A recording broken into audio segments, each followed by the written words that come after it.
Boa noite, irmãos. Vamos abrir então a palavra, Tiago, capítulo 4. Nos dar continuidade com a ajuda do Senhor. Entrando numa nova sessão hoje. Tiago, capítulo 4. Vamos ler. Como temos feito, sempre que iniciamos uma nova sessão, eu procuro fazer a leitura com os irmãos dela completa, para que os irmãos tenham uma visão geral do texto que vamos abordar e depois nós vamos construindo algo aos poucos com a ajuda do Senhor. Então vamos ler do capítulo 4 a partir do verso 1. De onde procedem guerras e contendas que há entre vós? De onde, senão dos prazeres que militam na vossa carne? Cobiçais e nada tendes, matais e invejais e nada podeis obter. Viveis a lutar e a fazer guerras. Nada tendes, porque não pedis. Pedis e não recebeis, porque pedis mal, para esbanjardes em vossos prazeres. Infiéis, não compreendeis que a amizade do mundo é inimiga de Deus? Aquele, pois, que quiser ser amigo do mundo, constitui-se inimigo de Deus. Ou supondes que em vão afirma a Escritura: é com ciúme que por nós anseia o Espírito que Ele fez habitar em nós? Antes, Ele dá maior graça. Pelo que diz: Deus resiste aos soberbos, mas dá graça aos humildes. Sujeitai-vos, portanto, a Deus, mas resisti ao diabo, e ele fugirá de vós. Chegai-vos a Deus, e ele se chegará a vós outros.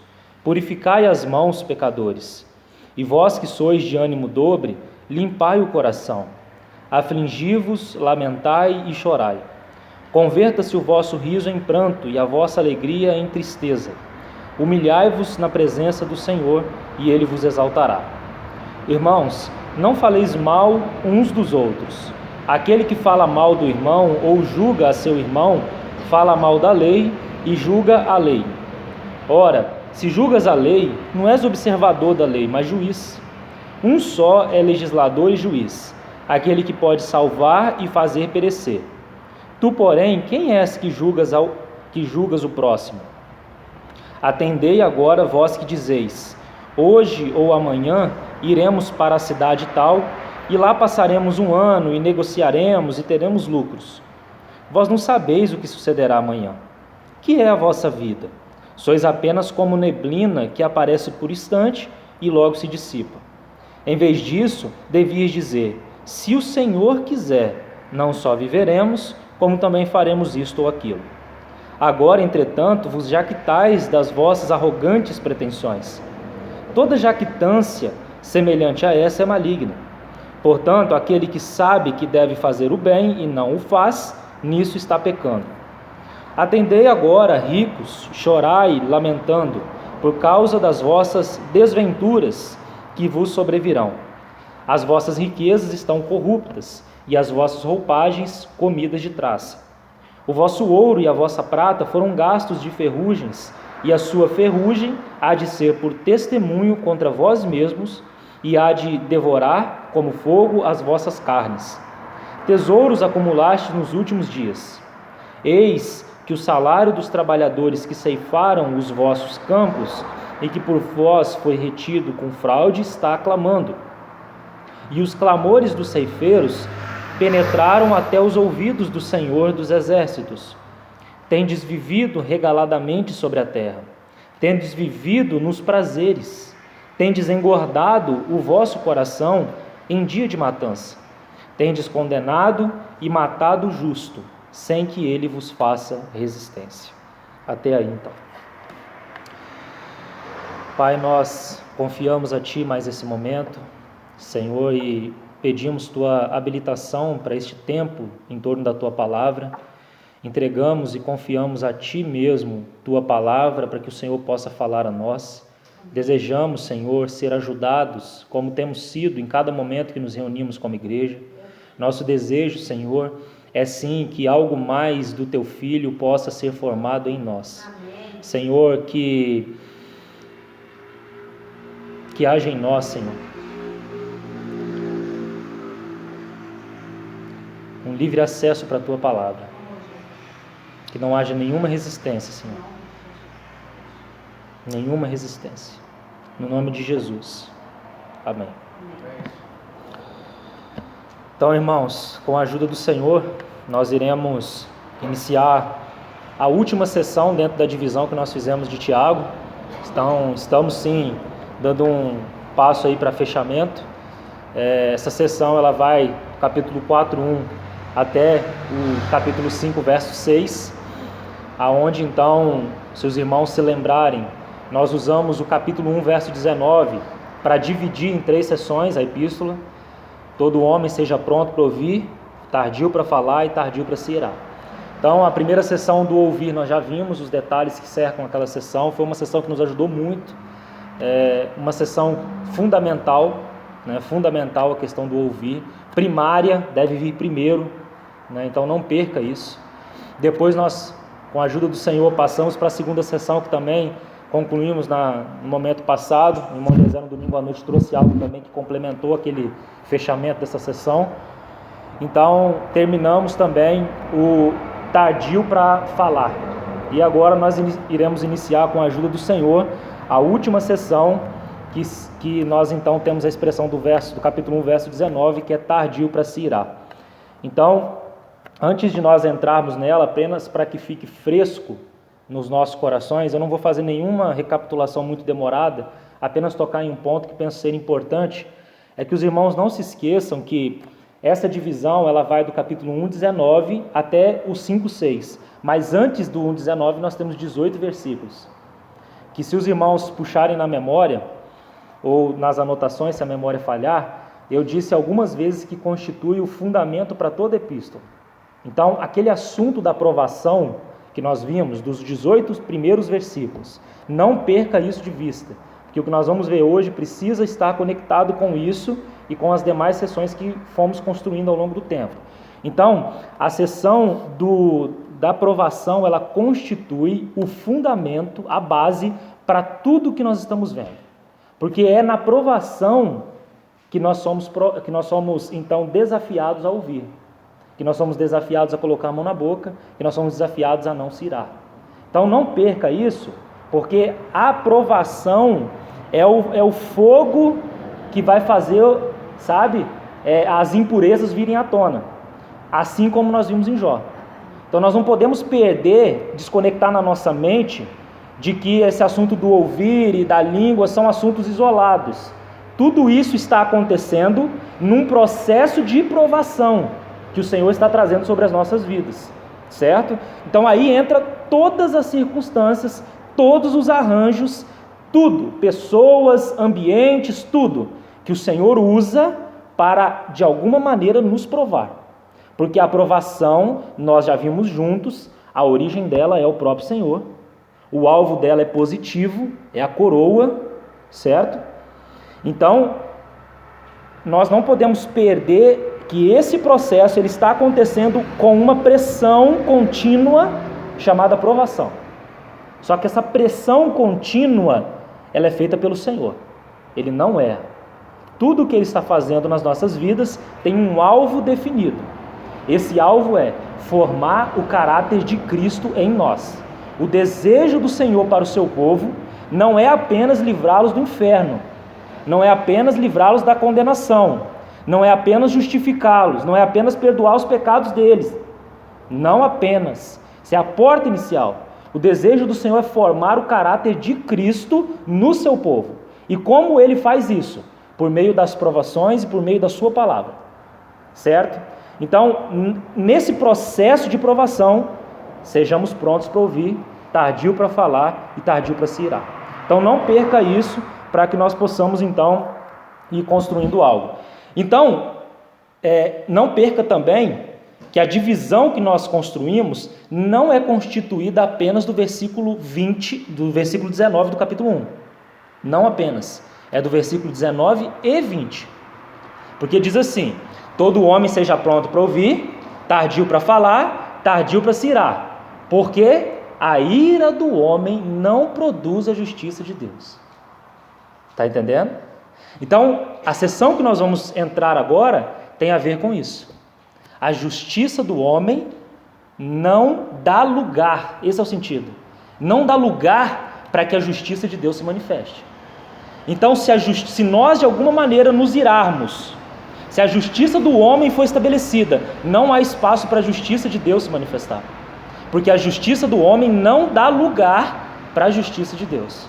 Então não perca isso, que a divisão ela é constituída do capítulo 1, verso 19, mas também do 20, como uma consequência do irá, tardio para se irar, porque a ira do homem não dá lugar, o sentido é, para a justiça de Deus, certo? Então nós precisamos compreender isso, porque toda vez que a ira do homem então ela é manifestada de maneira desenfreada, lembra, porque não ouviu, porque não colocou a mão na boca, a ira vai se manifestar. Então quando isso acontece, a justiça de Deus não pode se manifestar, não dá espaço para a justiça de Deus, certo? Então veja aqui como é delicado esse assunto, porque toca na responsabilidade do homem, certo? O homem precisa dar lugar para que a justiça de Deus se manifeste, e não a justiça própria. Está entendendo? Então, se nós não colocamos ou não aprendemos esse processo de colocar a mão na boca, o que vai acontecer é que a ira do homem vai se manifestar e o Senhor não terá espaço. Isso se aplica a tudo nas nossas vidas, irmãos. Isso é um princípio que nós estamos trazendo. Se o homem quer manifestar a sua justiça, quer estabelecer sua própria justiça, a justiça de Deus não pode se manifestar. Se aplica a tudo. É um princípio das nossas vidas. E o que então nós vamos procurar fazer dentro dessa sessão? E entendi de ser bem didático para que os irmãos tenham essas notas e possam considerar na presença do Senhor. E é necessário que façam esse trabalho de considerar na presença do Senhor. O que nós vamos fazer é ver os resultados ou as consequências da ira do homem. Tá? Então os irmãos podem colocar assim como título para essa sessão, que nós vamos ver, os resultados ou as consequências da ira do homem. E então eu vou ir caminhando, vou colocando em tópicos mesmo, para que os irmãos tenham isso anotado. Eu dividi essa sessão em tópicos, tomando porções de versículo, né? Obviamente que fiz isso com a ajuda de outros irmãos, e então procurando também discernir o que o Senhor tem para nós, obviamente, aqui como igreja, entendendo o nosso momento também, né? Que é muito importante, nós estamos aqui trazendo algo empacotado, né? Nosso interesse sempre é manifestar o desejo do Senhor para nós aqui quanto à Assembleia. Então, um encorajamento, uma recomendação que eu dou aos irmãos é que considerem com muito carinho o que temos recebido. Nada que nós temos recebido é de maneira aleatória. Representa, sim, o momento que nós estamos vivendo, o interesse do Senhor para com a sua Assembleia, em especial aqui, né? Então, levem isso em consideração, ouçam com muito carinho. Eu creio que há também, nisso que iremos ver, não irei caminhar muito, ter dito o Senhor de resumir bem também, porque eu acredito que há um caminho aqui no que irei abordar que também vai nos ajudar muito e também vai esclarecer muitas coisas também, e colaborando com tudo que nós já temos recebido em todos os momentos em torno da palavra. Então, o primeiro resultado, ou a primeira consequência, nós vamos colocar como sendo os prazeres carnais. Então lembra, se a justiça do homem ou se a ira do homem é manifestada, primeira coisa que acontece, prazeres carnais. Então isso está no capítulo 4, versos de 1 a 3. Então vamos ler novamente esses versos e procurar colher algumas coisas aqui. Diz assim: de onde procedem guerras e contendas que há entre vós? De onde, senão dos prazeres que militam na vossa carne? Cobiçais e nada tendes, matais e invejais e nada podeis obter. Viveis a lutar e a fazer guerras, nada tendes, porque não pedis. Pedis e não recebeis, porque pedis mal, para esbanjardes em vossos prazeres. Então, não perca que o final do capítulo 3, porque aqui há um contraste, o último versículo, nós vimos que fala daqueles que são os pacificadores. E esses que são os pacificadores, e Tiago vai fazer um contraste aqui nesse início com esses pacificadores no final do capítulo 3, esses pacificadores, como nós vimos, eles são aqueles que podem seguir tranquilamente, porque eles estão semeando para uma colheita de justiça, ou uma colheita justa. Então Tiago termina o capítulo 3 falando disso, e entra no capítulo 4 contrastando, falando de guerras, de contendas que há no meio. Então não perca que não há uma quebra no ensino de Tiago, novamente, sempre tenho procurado enfatizar isso. Então ele termina falando desses, e que seja cada um de nós, né, irmãos, pacificadores, como o Senhor precisa de pacificadores na sua casa, né? Não é aquele que é leviano, nós não estamos falando disso, mas aquele que pacifica, que é misericordioso, porque a misericórdia pode sorrir diante do juízo, nós já falamos disso. Então ele termina e começa falando então de guerras e contendas. E o que Tiago está dizendo aqui nesse início? Ele está como que dizendo assim: será que vocês não enxergam, usando uma linguagem mais, parafraseando, né, o que Tiago está dizendo, será que vocês não enxergam que as rixas, que as contendas, que as discussões, que os problemas que surgem no meio de vocês, tudo isso vem dos prazeres que militam na carne de vocês? Então aqui nós já recebemos uma ajuda, né? O Espírito Santo então ele vai usar Tiago de uma maneira tremenda para usar uma palavra, uma expressão aí, militam. Essa expressão é muito importante, militam, porque se os irmãos consultarem no original, os irmãos vão ver que é como se Tiago ele estivesse dando personalidade aos prazeres da nossa carne. Ele está colocando os prazeres da nossa carne como se fosse um soldado dentro de nós, certo? E esses prazeres então, eles vão militar com o Espírito. Paulo vai tratar disso em Romanos capítulo 7 e 8, lembra? Capítulo 7, ele vai dizer que um cristão pode andar na carne. Capítulo 8, ele vai dizer que um cristão pode andar no Espírito. Na carne, estando já em Cristo, né? Ele já está em Cristo, essa posição não muda, mas agora ele vai andar na carne ou no Espírito. Então, essa é a luta que todo cristão tem, dos prazeres da carne com o Espírito. Paulo também vai falar isso escrevendo aos Gálatas, quando ele diz que a carne milita contra o Espírito e o Espírito milita contra a carne, porque são opostos entre si, para que não façais o que porventura seja do vosso querer. Olha a luta, onde está a luta do Espírito. Você está entendendo? O Espírito milita contra a carne, para que nós não façamos o que seja do nosso querer. Então vai guardando isso. Isso está registrado em Gálatas, capítulo 5, verso 17. Então, é muito interessante Tiago falar desses prazeres militando dentro de nós. Pensa numa guerra mesmo, irmãos. Para os irmãos, pensa nesse quadro, porque no original a figura ali é de um guerreiro mesmo. É como se os prazeres da nossa carne fosse um guerreiro dentro de nós, um soldado dentro de nós. Se os irmãos olharem o original, verão isso. Agora que eu vi a irmã Malu lá no cantinho, não tinha nem visualizado ela. Então, está entendendo? De um lado você tem os prazeres da carne, do outro lado você tem o Espírito. Uma guerra no interior do cristão não acontece no interior daquele que não crê.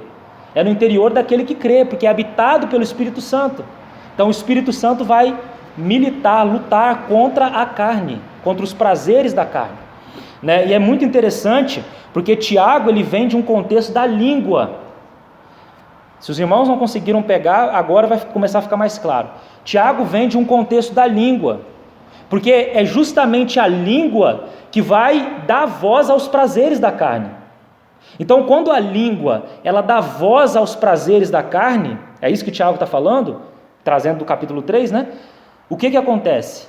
Contendas, guerras, certo? Rixas entre os irmãos, problemas relacionais, porque há prazeres dentro de nós que foram potencializados pela língua. Então a língua dá voz aos prazeres, aos impulsos íntimos que estão dentro de nós. Então, agora veja a ordem novamente para os irmãos entenderem e ficando mais claro. Nós devemos ser prontos para ouvir, tardio para falar, tardio para se irar. Então, se nós não aprendemos a ouvir e a colocar a mão na boca, o resultado é que os nossos prazeres carnais irão se manifestar. Você está entendendo? Então, se você não aprende o que significa ouvir, e você falha no ouvir, a língua vai se manifestar, certo? E então, o que irá se manifestar? Através da língua, os prazeres que estão dentro de nós, os prazeres da carne. E como que isso se manifesta num primeiro momento? Entre irmãos. Entre irmãos. Mas aonde que a ira começou, irmãos? Aonde que a ira começou? Aonde que essa manifestação pública começou? Aonde que a falta de misericórdia com o próximo, aonde que o criticismo, que nós já ouvimos essa expressão, a crítica, nada para construir, só para criticar. Aonde que isso começou? Isso começou quando você falhou no ouvir. É isso que eu queria que os irmãos entendessem. Aonde que começa, irmãos? Ouça isso. Não começa do dia para a noite. Não começa repentinamente. Não é, o irmão agora se revoltou. Não é assim que acontece no processo. Nós falhamos em pequenas coisinhas que vamos deixando de ouvir o Senhor. É aí que começa.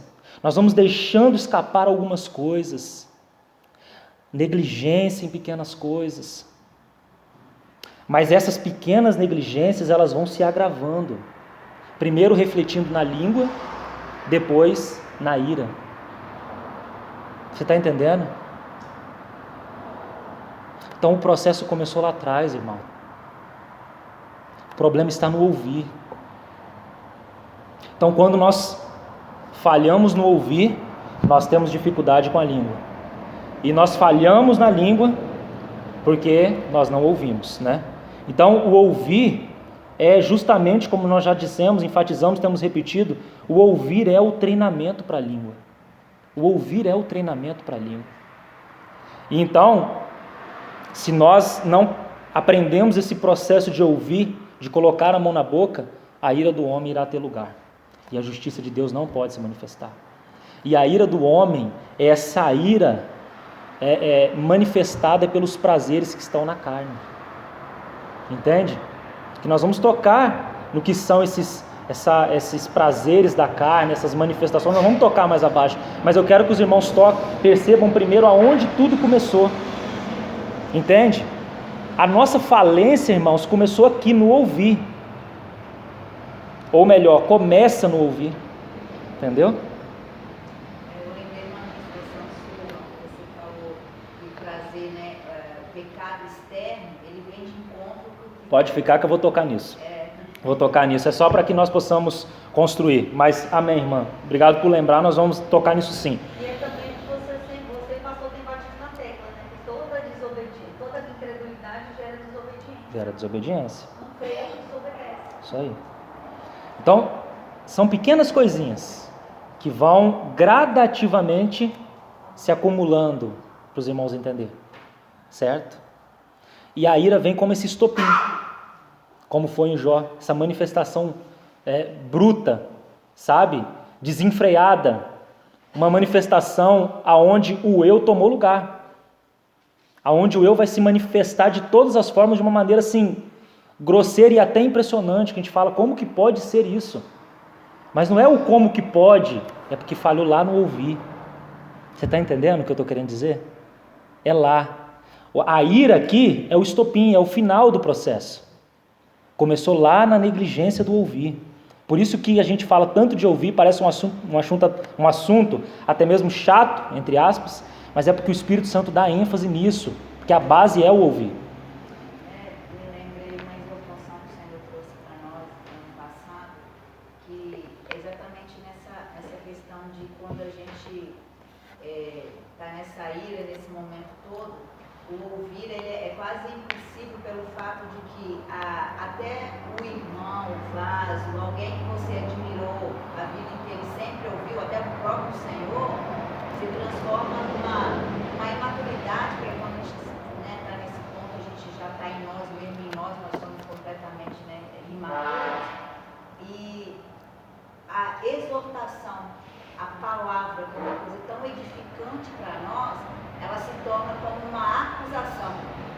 A pessoa não recebe mais uma exortação, uma orientação em amor. Ela recebe como acusação. Estão apontando para mim, estão fazendo para mim, só porque eu estou fazendo isso. Por que não fizeram com o outro irmão? Aí inverte toda uma situação, né? E só para complementar essa questão das coisas pequenas, né? Porque que elas não começam do grande. Porque ninguém chega no pecadão ou chega porque sabe que está completamente errado. Mas as pequenas coisas é quando a gente vai acostumando, né? Fiz um negocinho, faltei um culto só porque diz, depois voltei outro, depois fiz isso. Então o corpo vai acostumando, as pessoas em volta vai acostumando e o ouvido também vai acostumando no fato de não ouvir mais como exortação e orientação. A gente fecha, onde fala, né? As escamas dos olhos entram, o tampão no ouvido entra e não se ouve mais nada. Né? Eu retenho o que eu quero e tranco o coração por falar tão pontual do Senhor, que sempre foi pontual. Mas todas essas pequenas coisas em conjunto, né, causam esse caos na nossa vida. Então entenda, a guerra em si, que acontece no interior, ela vai acontecer. Isso vai acontecer. Ela acontece no interior de todo aquele que crê, que é habitado pelo Espírito Santo. Então a guerra ela é comum a todos nós. Agora, o que acontece a partir disso, que aí toca a cada um. Você está entendendo o que eu estou querendo dizer? A guerra em si ela vai acontecer com todos, certo? Mas agora, quem está ouvindo e quem não está? Quem está colocando a mão na boca e quem não está? Esse será capaz de dar lugar à justiça de Deus, e não à própria ira. Entende? Mas quando a ira, então, dessa pessoa, espero que não seja nós, e se for que possamos nos arrepender diante do Senhor, o que acontece? Olha o versículo 2. Cobiçais e nada tendes, matais, está escrevendo para cristão, irmãos. Matais e invejais, e nada podeis obter, viveis a lutar e a fazer guerras, nada tendes porque não pedis, esse é um ponto. Pedis e não recebeis, por quê? Porque pedis mal, porque os nossos pedidos é o quê? Para esbanjar nos prazeres. Então ele está tocando nos prazeres que habitam ali na carne, sabe? E essa luta acontece no interior de todo cristão. Mas agora, eu quero focar no processo, irmão. Você está ouvindo o Senhor? Você está aprendendo o que significa colocar a mão na boca? Está entendendo? Esse é o processo para que você dê lugar à justiça de Deus e não à sua ira. E a sua ira, se ela for dada lugar, dada vazão, vamos usar essa expressão, ela vai se manifestar dessas formas aí. Cobiça, matar, porque todo aquele que odeia o seu irmão é um assassino, João vai dizer. Palavras fortes, né? Forte, mas foram escritas para nós, irmãos. Entendeu? E todas as demais consequências, que eu não vou entrar em cada detalhe aqui da palavra. Agora, eu preciso que os irmãos estejam comigo, porque há um processo tão claro aqui que eu posso conseguir passar para os irmãos. Então veja, não ouvir, não colocar a mão na boca, a ira do homem se manifesta. Em primeiro lugar, com os irmãos, certo? Mas não para aí o processo. Qual que é o próximo passo? Então nós temos o segundo ponto então. Qual que é o segundo ponto? Qual é o próximo passo que vai acontecer? Amizade com o mundo. Amizade com o mundo. Está nos versos 4 a 6.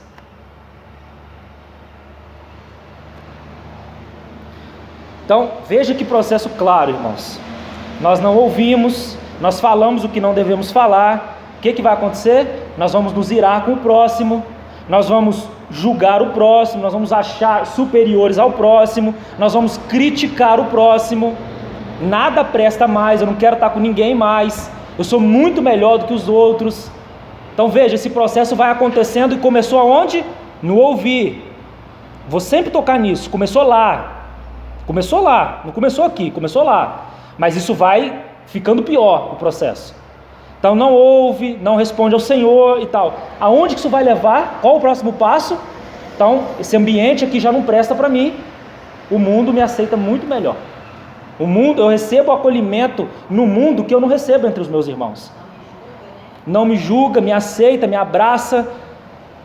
Agora nós entramos no correspondente externo e o interno. Você está entendendo, irmãos? Então o mundo ele vai se tornando mais atraente, porque nós vamos encontrando nele esse correspondente para os prazeres da nossa carne. Entende? Então você tem os prazeres da carne dentro e o mundo do lado de fora como um correspondente. E então você se encaixa ali como uma chave e uma fechadura, né? Você está entendendo o processo, irmão? Esse é o processo gradativo que vai acontecendo até nós chegarmos no estágio da apostasia e tudo mais, né? Do abandono da fé e tudo mais. Então, A ira do homem, irmãos, a ira do homem, não a de Deus, a do homem, se ela for dada essa vazão, ela vai conduzir este filho, porque continua sendo filho, a amizades com o mundo, a vínculos com o mundo. Se nós olharmos a experiência de muitos cristãos e talvez até a nossa própria experiência em alguns aspectos, nós veremos que esse processo acontece. Negligência no ouvir, começar a falar contra tudo e contra todos, e então nós adulteramos com o mundo. Irmão, adulterar, sim, adulterar, que é a palavra que está escrita aí. Adultério, palavra forte também, né, irmão? Quando nós fazemos amizades com o mundo, vínculos com o mundo, quando nós nos relacionamos com o mundo fora do mediador, que é o Senhor, nós estamos adulterando. Porque o texto diz assim, verso 4, infiéis, palavra aí no original, se você olhar embaixo da sua Bíblia tem, no original é adúlteros, você está adulterando, se você faz uma amizade, se você tem uma relação inadequada com o mundo, você vai continuar, você está no mundo, irmão, você está no mundo, você não foi chamado para ser um monge, se isolar do mundo, não é isso, estamos falando de um relacionamento inadequado com o mundo, fora do mediador. Porque daqui por diante, no momento que cremos no Senhor, a ninguém mais conhecemos segundo a carne. Se antes nós conhecíamos, agora não mais. Paulo vai dizer isso escrevendo aos Coríntios. Então toda a nossa relação tem que ser no mediador, né, que é o nosso Senhor. Bom lembrar, né, que a gente tem falado, que a Bíblia assim diz também, que segundo a Bíblia, o mundo tem dois aspectos. O mundo, que é o que você está enfatizando, e é o que o Tiago enfatiza também, mas nós temos um mais próximo, vamos dizer assim, de nós, que é o mundo religioso, que é a figura de Babilônia, né? Que às vezes a gente pode nos escusar dessa exortação e dizer assim, não, para o mundo eu jamais vou voltar, mas a gente volta para o mundo religiosinho nosso, né? Nesse mundinho religioso é onde estão as minhas interpretações particulares, as minhas regras religiosas que eu considero melhores ou mais adequadas do que aquela que eu rejeitei por não ouvir. Então esses dois aspectos do mundo, eles... Amém. Então está aí mais um aspecto para cada um de nós considerarmos, né? Mas lembre-se, irmãos, que essa relação inadequada com o mundo não diz respeito àquele que se colocou à beira do caminho apenas, tá? Você pode estar trilhando sua vida com o Senhor, achar que está tudo bem, mas você está se relacionando errado com o mundo, que no caso eu estou falando agora do mundo cosmos, né? Desse mundo que João descreve como uma rede, que a gente não vai percebendo e a gente vai se debatendo dentro dela como peixinhos e vai se embaraçando nesse mundo, né? Então tem esse mundo cosmos e o mundo religioso, que é a Babilônia, né? Então tem esses dois aspectos. Mas continuando aqui então, a palavra aqui é infiéis, é adúlteros, e é uma palavra muito forte, porque realmente o assunto tratado aqui é muito forte. Ser amigo do mundo, irmãos, é ser inimigo de Deus. Mas não tem outra, entende? Criar vínculos com o mundo é adulterar. Por que Tiago usou essa linguagem? Como se ele estivesse dizendo assim, ó, vocês que creem, vocês são como esposa infiéis, porque vocês são como amantes do mundo. Vocês são amantes do mundo. Vocês amam o mundo. Vocês se relacionam com o mundo de uma maneira inadequada. João vai dizer assim, 1 João, não ameis o mundo. Não ameis o mundo. O sentido ali é um amor de criar vínculos. Está entendendo, irmão? Então, nós vamos continuar no mundo. Mas como está a nossa relação com todas as coisas? Entende? Porque Tiago vai usar essa linguagem, irmãos, porque nós temos um noivo. Então, quando ele usa a palavra adúlteros, ele está dizendo assim, ó, vocês não deveriam estar se relacionando com o mundo assim, porque vocês têm um noivo. E Paulo vai dizer assim, que ele estava preparando a igreja para apresentar como uma virgem pura a um só esposo. Entende? Então essa relação errada com o mundo é um adultério, porque nós temos um noivo. Nós somos casados com o nosso Senhor Jesus. E esse matrimônio é sagrado. O Espírito Santo tem ciúmes. Nós vamos ver logo abaixo. Então eu preciso que os irmãos vão percebendo isso. Então vamos continuar o texto aqui só. Aquele, pois, que quiser ser amigo do mundo, constitui-se inimigo de Deus. Ou supondes que em vão afirma a Escritura: É com ciúme que por nós anseia o Espírito que Ele fez habitar em nós. Antes Ele dá maior graça, pelo que diz: Deus resiste aos soberbos, mas dá graça aos humildes. Então você está entendendo por que o Tiago, pelo Espírito, vai falar de ciúme aqui? Porque ele está falando assim: vocês estão adulterando. Entende? Então por isso o ciúme do Espírito. Porque não deveria ser assim. Não deveria. Mas aonde que começou? Porque nós não tivemos um recinto sagrado no nosso interior para a palavra. Nós não guardamos a palavra no nosso íntimo.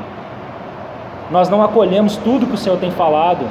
Nós não demos o devido valor, não tratamos com seriedade a palavra. Outro ponto também muito importante: tratar o Senhor e a sua palavra a sério. Nós não estamos aqui brincando, irmãos. Esses assuntos são assuntos que irão repercutir na eternidade. Então nós não estamos aqui brincando. Tudo que o Senhor tem falado conosco é muito sério, é real. Nós estamos passando por isso, né? O Senhor tem aberto o céu de uma maneira, irmãos, que é impressionante.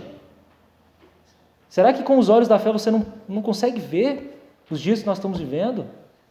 Será que você não consegue ver, né, pelo menos pelos acontecimentos que nos cercam, que de fato a vinda do Senhor está iminente? Entende, irmão? Então o Senhor, Ele está cada vez mais trazendo uma palavra de confronto, de chamado para a sua igreja, porque é sim o movimento final do Senhor com a sua igreja. Entende? Não dá mais tempo para a gente se perder com outras coisas. Irmão, se antes já não era, se atente muito mais agora nas exortações. Sabe? Cuidado com a maneira como você tem se relacionado com o mundo. E sobretudo, pare mesmo, mas é parar mesmo. Tudo que for necessário, pague o preço. E veja se de fato você tem ouvido o Senhor. Creio que há uma voz de João Batista clamando nos nossos dias. Eu creio nisso. Preparai o caminho do Senhor. Endireitai as veredas. A vinda do Senhor agora é a segunda. Está iminente, irmão. E o Senhor tem sustentado sua voz profética. Ele ainda tem falado. Ele está clamando audivelmente. Quem tem ouvidos para ouvir, ouça o que o Espírito diz às igrejas. O Espírito Santo tem ciúme da sua igreja. Ciúmes.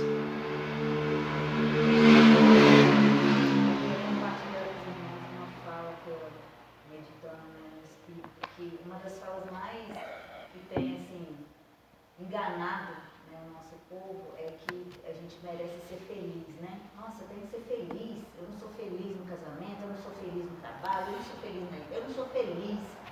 Aí o Senhor, gente, você vai com a palavra, quem é a nossa alegria? Quem é a nossa felicidade, né? Então a gente ainda está distorcendo o que é a verdadeira alegria, a verdadeira felicidade, acerca do amor também, né? Então se a gente crê que o Senhor sabe o que é melhor para nós, Ele vai nos levar a caminho que realmente vai nos levar a Ele, que é a nossa verdadeira felicidade. Então, muitas pessoas que eu tenho aconselhado e conversado, é sempre essa mesma fala, mas eu tenho que ser feliz. Eu não sou feliz em tal posição, eu não sou feliz.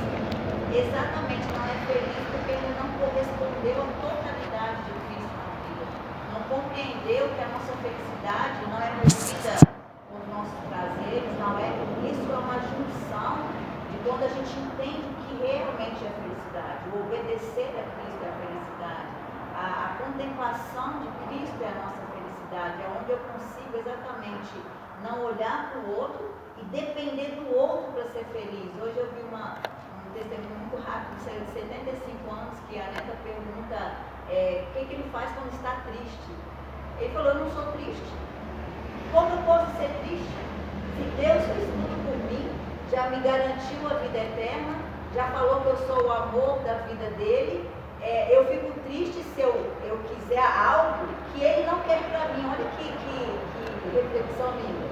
Então, quando a gente está triste, aborrecido, com raiva, é quando a gente quer uma coisa que o Senhor não quer para nós. Porque a palavra fala, o que o Senhor tem para nós nos traz paz, nos traz alegria. E de confronto é também o contrário, né? Então ele falou assim, Só não é feliz aquele que não obedece ao Senhor, porque não contempla. Eu sei que tudo que Ele tira de mim, ou que Ele não me dá, é para minha felicidade, que é Ele mesmo. Então, assim, é maravilhoso, né? Irmãos, você pode até anotar assim aí para você meditar nisso. Deus tem compromisso com a minha felicidade. Pode anotar assim, sabe por quê? O ponto não é esse, o ponto é, Ele sabe que a sua felicidade está nele. Então Ele está tirando tudo mais que está no caminho, porque Ele sabe que a plena felicidade você só vai encontrar nele. Você está entendendo? Se eu não me engano, depois a gente confere esse texto, acho que é em Eclesiastes, acho que é no capítulo 3, que fala assim: Deus plantou a eternidade no coração do homem. Sabe o que significa, irmãos? Que só Deus pode satisfazer o seu coração. Só Ele é a fonte da felicidade. Só nele o seu coração vai se sentir completo. Tudo mais, irmão, eu ouvi uma expressão há muitos anos do querido irmão Romeu, quando ele falou assim que tudo mais é passar verniz em porta velha. É muito interessante isso, né? Porque você pode fazer tratamento daqui e dali, irmão. E ele fala assim: quando pisar no teu calo, você vai manifestar quem você é. Tudo é verniz em porta velha. Transpondo para o que nós estamos aplicando aqui, irmão, você pode procurar felicidade em qualquer outro lugar, você não vai encontrar. Porque Deus plantou a eternidade no coração do homem. E o homem só pode ser feliz no que significa verdadeira felicidade nele. Em nenhum outro lugar. Por isso que Paulo vai dizer no capítulo 4 de Filipenses: eu aprendi a viver contente, feliz em toda e qualquer situação. Porque a felicidade ela não é circunstancial, sabe? Não é quando tudo vai bem que eu estou feliz. Eu aprendi o segredo do que significa viver uma vida de união com Deus. Então tudo que eu passar, não importa. Perda se torna um ganho. Olha que loucura, né? Ele escreveu isso em Filipenses capítulo 1. O viver para mim é Cristo e o morrer para mim é lucro. Quando que o morrer é lucro, irmão? Quando? Isso é loucura. É loucura mesmo para a mente natural. Entende? Mas para aquele que aprendeu o segredo de viver uma vida de união com o Senhor, e isso está disponível para todo filho, esse encontrou a verdadeira felicidade. Entende? E, irmãos, o que pode nos manter de pé em dias como nós estamos vivendo, se não for isso? Porque tudo ao redor vai desabar. Você já sabe disso, né? Tudo ao redor vai desabar. Você está com esperança em quê? No que mais você tem esperança? Se você tem lido a palavra, você sabe que as coisas têm que piorar. Ou que vão piorar. Né? Não necessariamente que nós estaremos aqui, o Senhor vai arrebatar. Isso não cabe a nós. Né? Não cabe a nós. Mas que as coisas do mundo vão piorar, vão, já estão piorando. Né? Levantemos as nossas cabeças, irmãos. A nossa redenção se aproxima. Né? Vai alta a noite e vem chegando o grande dia. Paulo escrevendo aos Romanos no capítulo 13. Vai alta a noite, e que noite nós estamos passando, não estamos, irmão? Que noite! Vai alta a noite, mas o grande dia já vem raiando. Aquele dia, quando nós sairemos e saltaremos, como bezerros soltos das estribarias. Se escreve em Cantares, no final do livro de Cantares. Que cena, irmão! Aquele raiar do dia e os bezerros pulando. Somos nós, irmãos. É isso que nós aguardamos. Nós não aguardamos juízo. Nós não aguardamos juízo. Nós aguardamos o Senhor. Aquele que vem para ser manifestado nos seus santos. Como diz Paulo escrevendo aos Tessalonicenses. Naquele dia, ele vai ser visto no seu povo. Ah, irmãos, é isso que nós aguardamos. Abra mão, irmão, do que for necessário. Nunca será perda. Sempre será ganho. Porque considerei tudo como perda, por conta da sublimidade do conhecimento de Cristo Jesus, meu Senhor, por amor do qual eu deixei todas as coisas, e as considero como refúgio para ganhar a Cristo e ser achado nele. Filipenses capítulo 3. Está entendendo, irmãos, o que movia o coração de Paulo? Está entendendo o que movia o coração dele? Ele tinha isso muito claro dentro dele, irmão. Isso não era negociável. Isso não é negociável. Nós temos falado tanto de princípios. Será que de fato nós temos nos agarrado a esses princípios da palavra? Hoje eu conversava com umas pessoas, né, em um ambiente de trabalho. Eu já vou caminhar para concluir, então por isso que eu estou um pouco mais... Conversava com uma pessoa, duas pessoas num ambiente de trabalho. Irmãos, não há mais princípios. Em nenhum sentido. Estou nem falando de princípios bíblicos, não. Estou falando de princípios morais mesmo. Não há mais. Então vai ser cada vez mais desafiador viver o que nós temos pregado, ensinado. Vai ser desafiador, irmão. Cada vez mais nós sofreremos pressões para não ir por esse curso. Ou melhor, para ir junto com os demais, né? No curso dos demais. Porque é mais fácil, irmão. É mais fácil. E aqui entra, como o irmão Eliezer tocou, o mundo como também o mundo religioso. Porque se você olhar o mundo religioso hoje, irmãos, infelizmente, pouca coisa representa o nome do Senhor. Pouca coisa. É feita no nome dele, mas certamente naquele dia vai receber a sentença assim: nunca vos conheci. Você imagina, irmãos, que seriedade? Porque aqueles que se chegam lá, eu acho que é Mateus 7, né? Esse texto, depois vocês confiram. Senhor, Senhor, em teu nome fizemos isso, fizemos aquilo outro. O Senhor fala assim: nunca vos conheci. Apartai-vos de mim, vós que praticais a iniquidade. Está entendendo, irmão? Isso representa o momento que nós estamos vivendo de igreja professa. Isso representa o estado atual das coisas. Então nós precisamos, irmãos, nos agarrar ao eterno propósito que Deus estabeleceu em Cristo, nos manter firme, não negociando. Paulo vai dizer isso, né? Não adulterando a palavra. Uma outra marca dos nossos dias é que a maioria estão adulterando a palavra. A mesma Bíblia que temos em mãos aqui, que nós expomos a palavra como temos procurado expor, outros também usam, mas de uma forma que só o Senhor, né? Por isso que Tiago vai dizer assim: não quereis muito de vós tornar-vos mestres, porque certamente haveremos de receber um juízo muito maior. Então a seriedade, irmãos, dessas coisas que nós estamos falando, não dá para medir. Não dá para medir. O Senhor tem tentado nos mostrar que nós possamos nos agarrar a isso. Então vamos só concluir aqui a ideia.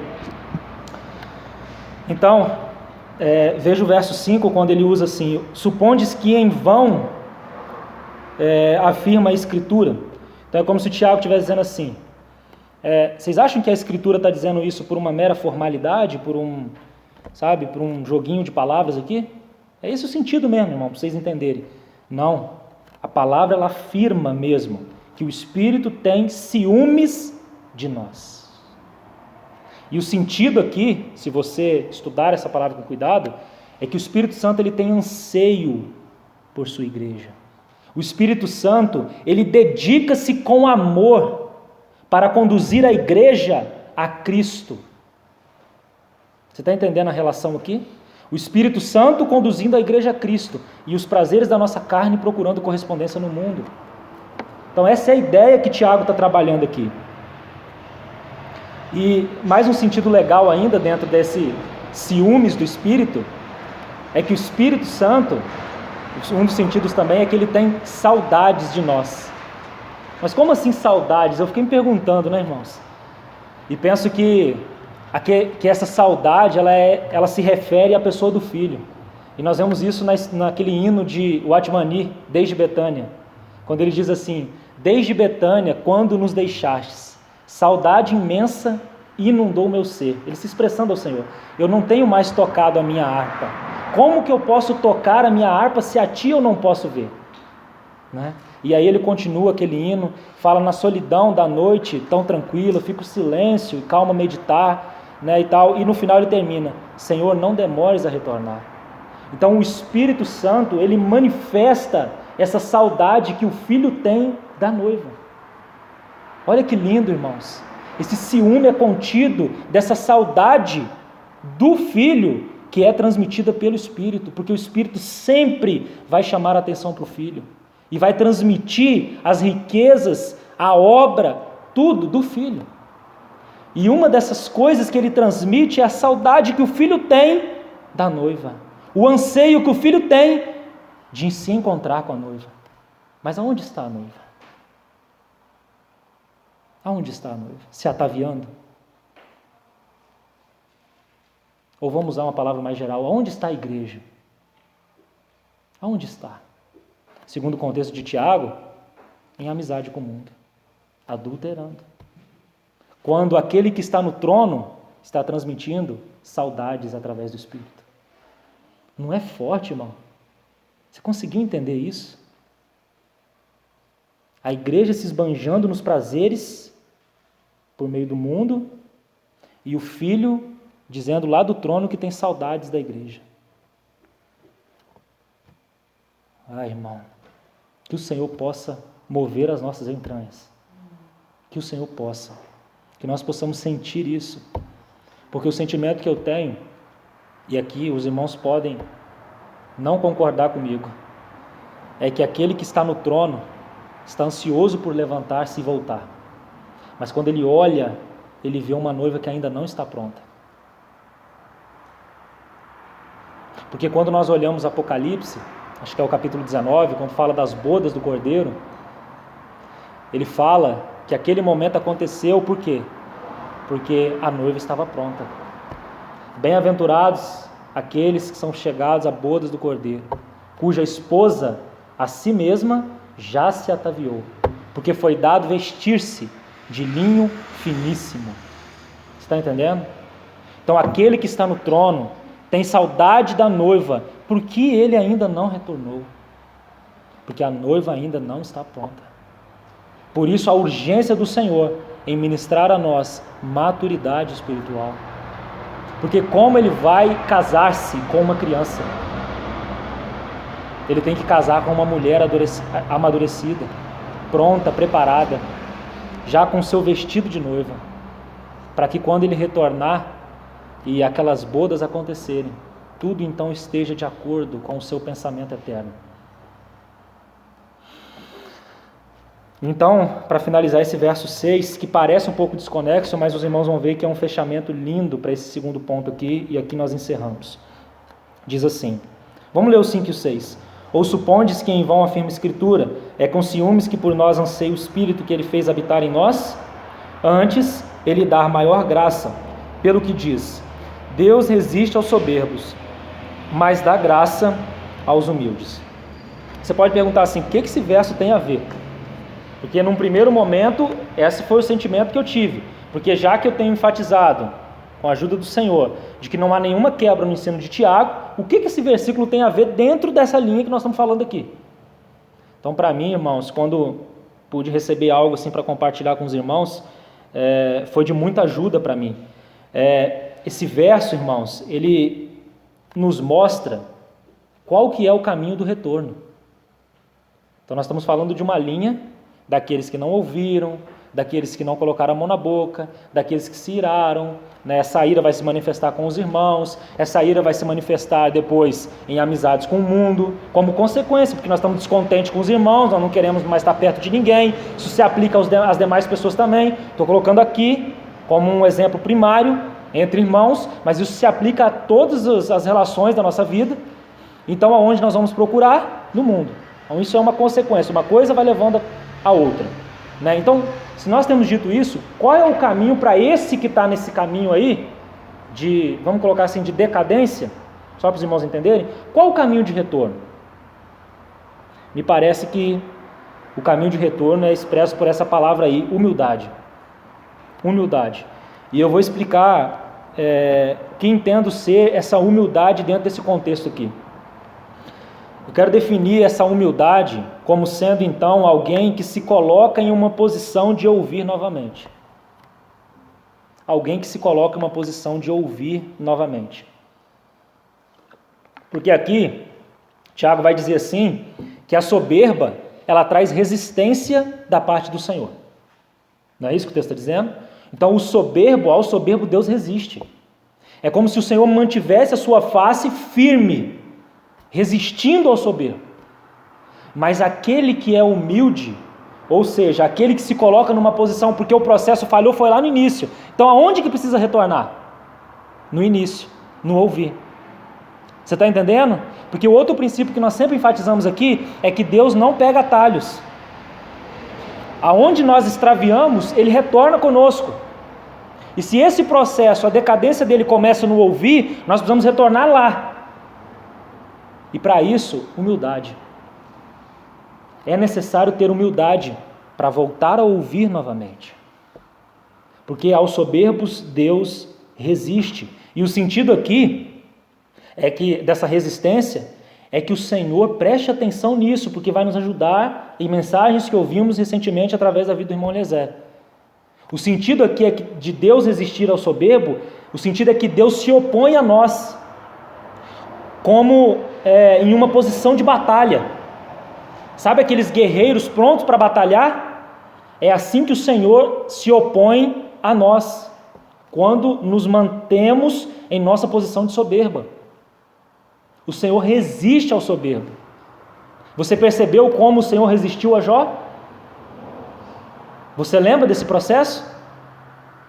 Tudo acontecendo, Jó, e o Senhor se mantendo ali, resistindo.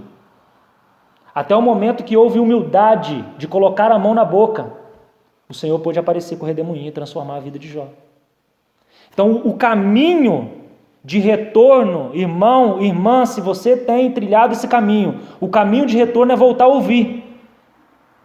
É voltar a ouvir. Não vai para nenhum outro lugar, volta lá e não ouvir. Comece a agarrar novamente a palavra, revisite o que foi falado, se agarre com firmeza às verdades que têm sido faladas, não se desvia dela. Esse é o caminho do retorno. A esse, o Senhor concede a sua graça. Ao soberbo não, ao soberbo o Senhor vai resistir como resistiu a Balaão. Você está entendendo? Porque o que acontece, o que o soberbo faz, nós já falamos isso. O Senhor tem uma única vontade, essa vontade não vai mudar. Não vai mudar. A vontade expressa inicial do Senhor não muda. Nós vamos ao Senhor, consultamos a Ele, Ele diz para o que nós devemos fazer. Nós nos mantemos em nossa posição. O que o Senhor faz? Permite. Porque o Senhor não anula a nossa responsabilidade. E permito usar essa expressão, mas com muito cuidado sempre. Ele respeita a nossa vontade. Mas, irmãos, veja a história de Balaão. O Senhor mesmo que permitiu foi o que se opôs. É isso que significa Deus resiste ao soberbo. Sim, Ele vai permitir que nós caminhemos em nossos próprios caminhos. Mas, em algum momento, o próprio Senhor há de se colocar no nosso caminho. E graças a Deus por isso.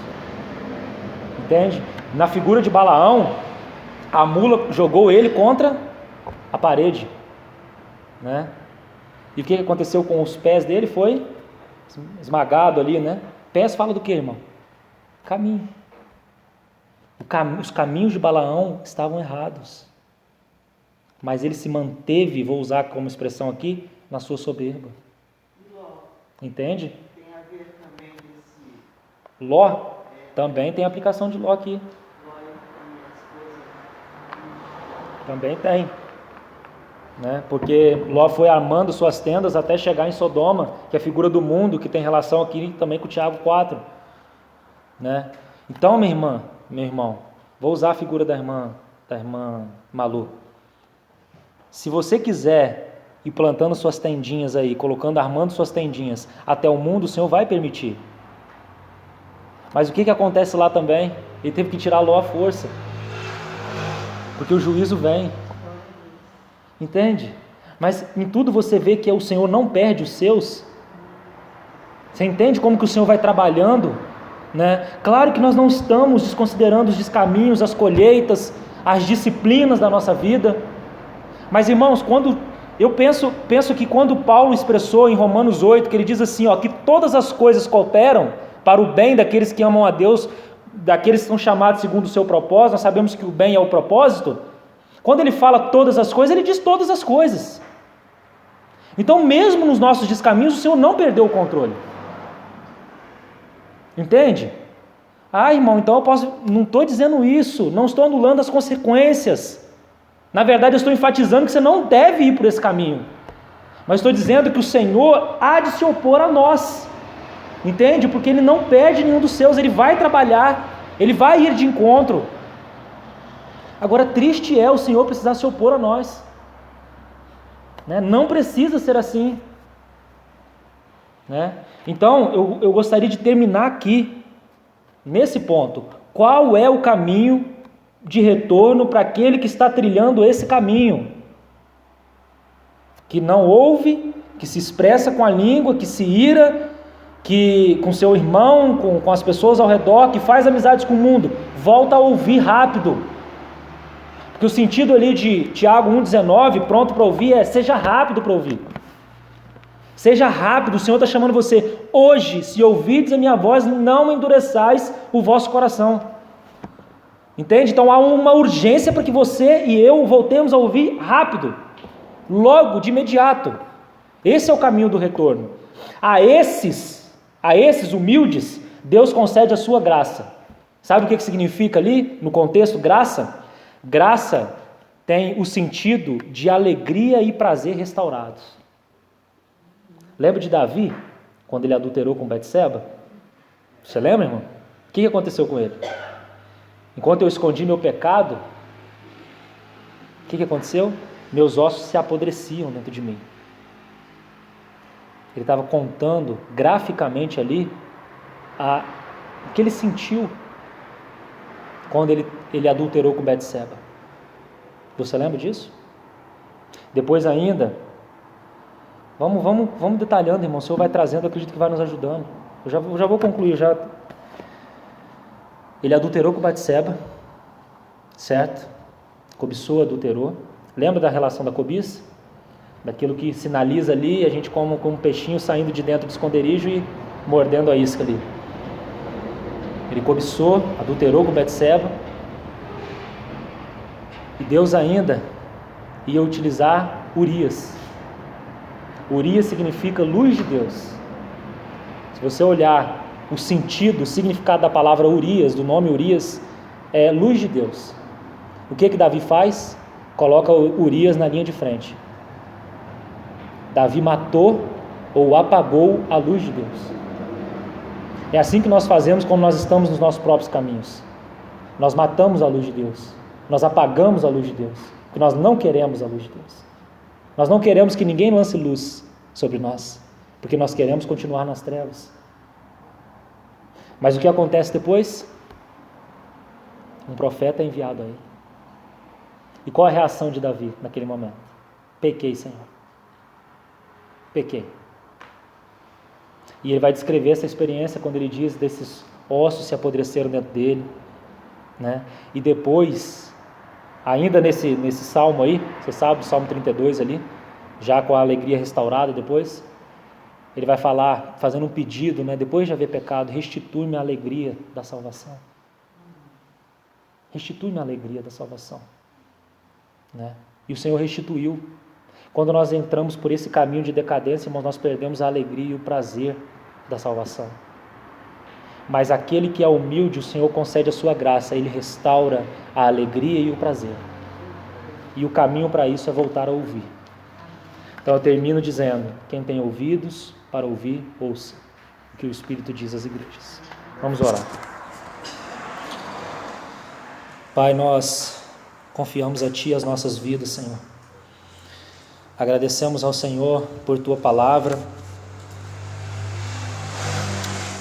sempre tão pontual, Senhor, tão pontual, tão pontual. Nós não queremos nos excusarmos, Senhor.